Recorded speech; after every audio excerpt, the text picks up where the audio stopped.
Hello दोस्तों, देखो आम बाड़ी भीतर को भालू गोटे पशि आसी। से किसी भय करनी कि किसी नहीं, सीधा आमको आम घर पाक पड़े सीधा देखु से आम ने पाटी कले जमी से पड़ो पुणी देखु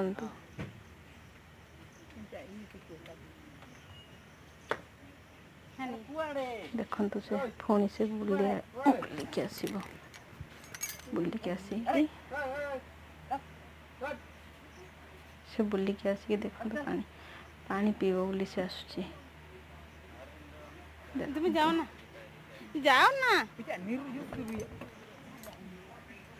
देखो ये पानी अच्छे सेपटे आम धोईबू से पानी सब रखा भर्ती कर डेक्ची भर्ती कर रखाई से पानी पीब से।